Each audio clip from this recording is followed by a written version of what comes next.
पूरे देश में एक तो दुनिया में Israel, Hamas, Hezbollah, Iraq, Iran, Syria, Lebanon में आग लगा हुआ है।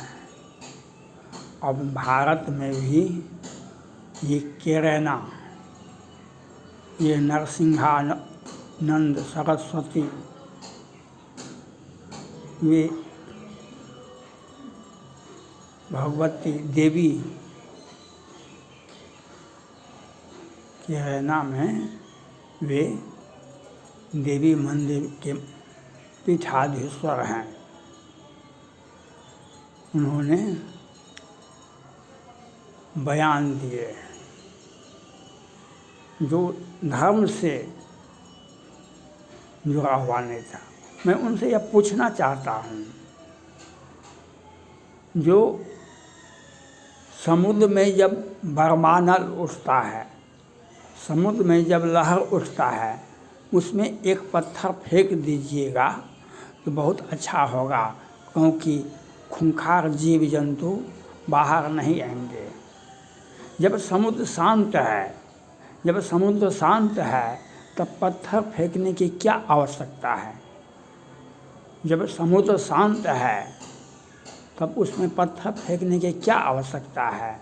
जब बरमानल उठता है, जब लहर उठता है समुद्र में, उसमें एक पत्थर फेंक दीजिए तो वह पत्थर तो फेंक नहीं सकते हैं, क्योंकि जब बरमानल उठता है, जब लहर उठता है तो बहुत कुछ समेट कर ले चला जाता है। तो लोग डर से भाग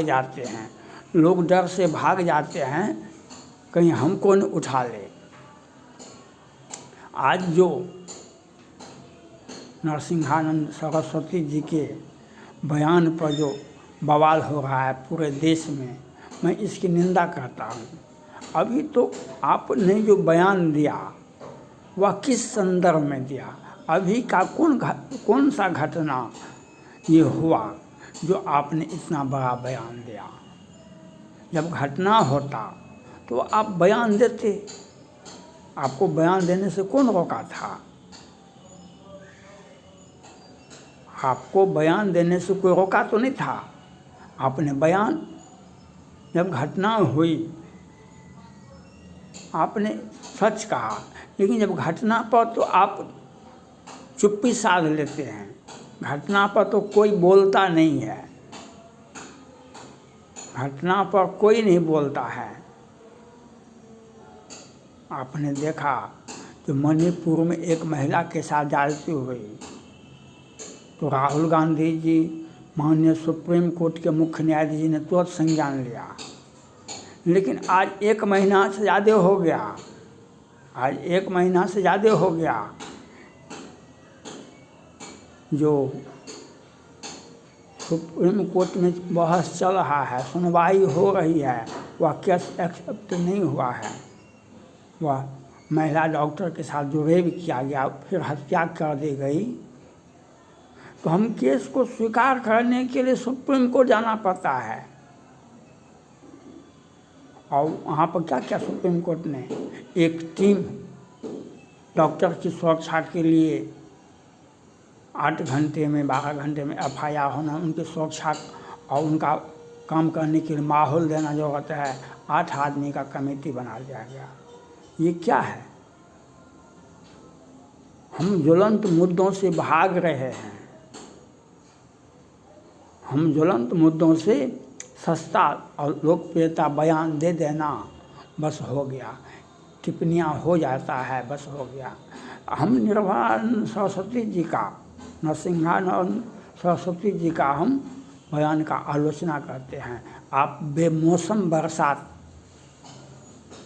पैदा कर दिए, बेमौसम वर्षा बहुत आवश्यक है जीवन में। अभी धान का फसल के लिए वर्षा अति आवश्यक है। यही वर्षा अगर 15 अक्टूबर के बाद होगा, 25 अक्टूबर के बाद होगा, तो किसानों को यह वर्षा बर्बाद कर देगा। 15 अक्टूबर के बाद, 25 अक्टूबर के बाद यह वर्षा होगा तो किसानों को बर्बाद कर देगा, क्योंकि खेत में गेहूं की बुआई नहीं हो पाएगी।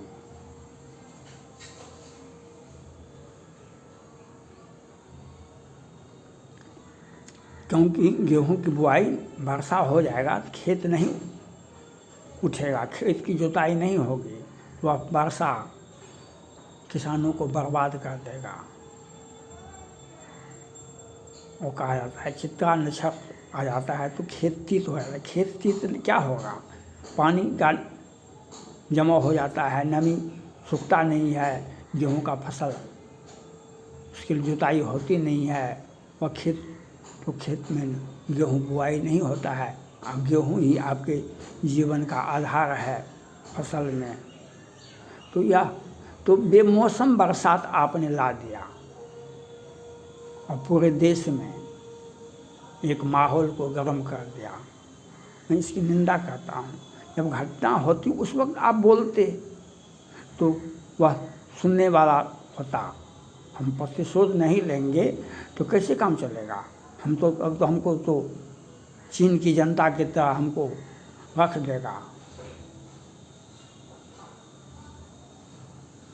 तो और ये आंदोलन कहीं पे निगाहें कहीं पर निशाना है, कहीं पे निगाहें कहीं पर निशाना है। एक बहाना है नरसिंहानंद सरस्वती जी का बयान और पूरे उत्तर प्रदेश में, महाराष्ट्र में, राजस्थान में, पूरे देश में एक पत्थरबाजी घटना, एक आगजनी घटना, एक जुलूस प्रदर्शन का मौका मिला। बहाना है ये आज कतर ने मध्यस्थता का, ये इजराइल और हमास है, हिजबुल्लाह और लेबनान ईरान के बीच में कतर ने मध्यस्थता का प्रस्ताव दिया, मध्यस्थता। और कल कतर ने भारत को तेल और गैस सप्लाई बंद कर दिया। क्यों? सबसे बड़ा डोनेटर, सबसे बड़ा पैसा देने वाले, बहुत छोटा देश है कतर और सबसे बड़ा पैसा देने वाला वही है। आतंकवादी संगठन को पैसा वही देता है। आपने देखा था कि हमारे 9 सैनिकों को फांसी की सजा दे दिया था। क्या भाई, क्या अपराध किया था? अपराध नहीं था। ये पाकिस्तान से डील होते हैं, पाकिस्तान के सहारे अपना निर्णय बदलते हैं, लेते हैं, क्योंकि आतंकवाद को हर मुस्लिम देश समर्थन करता है। हाँ, वाह, कोई आगे कोई पीछे, जो जितना पढ़ा लिखा होता है वह उतना धीरे से बोलता है। आज ईरान आगे आप सामने में, पहले नहीं बोला। तो ये वह जो आग उठ रहा है उसी आग का असर है बिहार में भी, भारत में भी, जो इजराइल हमें मारता है, इजराइल हमें। तो यह आग कहीं भी है, उसको हम भारत में नहीं लावें। वह भारत में लाने के लिए लोग बेचैन हैं। तो हमको परिस्थितियाँ को देखना पड़ता है, माहौल को देखना, अंतर्राष्ट्रीय स्थिति परिस्थिति को देख कर के बयान देना पड़ता है। हम अच्छा भी कहते हैं, लोगों को खराब लगता है। झूठ कहूँ तो जी जल जाए, झूठ कहूँ तो जी जल जाए, ये होता है। इसलिए ये जो है, जो अंतर्राष्ट्रीय माहौल में जो आपने कसम खाया है, आपने कसम खाया है, 1948 से हिंदुओं को समाप्त किया गया। आज राहुल गांधी जी बीच सड़क पर, कल उन्होंने बयान दिया कि राष्ट्रपति को क्यों नहीं बुलाया गया अयोध्या में, आदिवासी थे इसीलिए, किसी मजदूर को नहीं बुलाया गया। अरे राहुल गांधी जी, आप तो बहुत बड़े नेता हैं, इंडी गठबंधन के सबसे बड़े नेता हैं, कांग्रेस पार्टी के सर्वे सर्वा हैं। आप तो 4 से 13 तक तो आपकी सरकार थी भारत में, आपने राम मंदिर को क्यों नहीं स्थापित किया? आप वहाँ पर सत्संग करवाते। आपने जब तक सत्ता में रहा कि राम मंदिर को हम बनने के लिए नहीं देंगे। आप तो पूरा खानदान आप ये कसम खाए थे इन किन प्रकार राम का मंदिर नहीं बनने देंगे हम। लेकिन आपके चाहने से क्या होगा? आपके चाहने से क्या होगा? राम का भव्य ऐतिहासिक मंदिर बन गया और जो जितने भी राम के विरोधी है सब दिखाई पड़ गया। इनका काला काला चेहरा था, जो काला चेहरा था उनका साफ हो गया।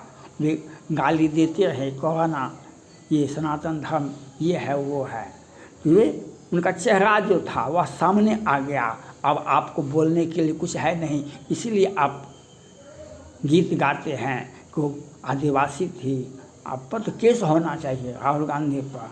आप राष्ट्रपति को बीच राजनीतिक भाषा में नहीं ला सकते हैं। हाँ, मैं राष्ट्रपति के बारे में आपको कुछ भी बोलने का अधिकार नहीं है। और आप जब सत्ता में थे तो राम मंदिर का कभी बनता भी नहीं। ये तो राम का कृपा हुआ, मोदी जी प्रधानमंत्री बने, योगी जी उत्तर प्रदेश के मुख्यमंत्री बने, इसीलिए राम के सौजन्य से राम का मंदिर बना। ये हमारे आपके चाहने से नहीं बना। तो ये देश में आग मत लगाइए, क्योंकि आग का आना आग आ ही गया है। आग आ गया है, वह जलेगा, कितने को जलाएगा। इसलिए हम अपना परहेज करें, क्योंकि अंतर्राष्ट्रीय संबंध पर ही बहुत कुछ डिपेंड करता है। यह आपको सोचना पड़ेगा, नरसिंहानंद सरस्वती जी को और सारे लोगों को, जो हमने आग नहीं लगाएंगे, क्योंकि आग लगाया हमास ने इजराइल के 2000 लोगों को मार दिया दिन उजाले में, और कसम खाया जो हम क्रिश्चियन को मिटा देंगे। जब यह आप कसम खा लिए कि हम किसी जाति धर्म को मिटा देंगे, तो वह भी तो कसम खाएगा ना, हम भी आपको मिटा देंगे, वह भी तो कसम खाएगा। जब हम पर ये है, यहाँ पर यह है, वहाँ पर बहुत सोच के चलना पड़ता है, बहुत सोच के बयान देना पड़ता है। इसलिए अंतर्राष्ट्रीय जगत में जो हो रहा है उससे सीखिए और अपना घर बचाइए, अपना ज़मीन बचाइए, और शांति का एक संदेश देना चाहिए। न कि बल्कि आग में घी का काम नहीं करना चाहिए। जो आग में घी का काम करते हैं वे खुद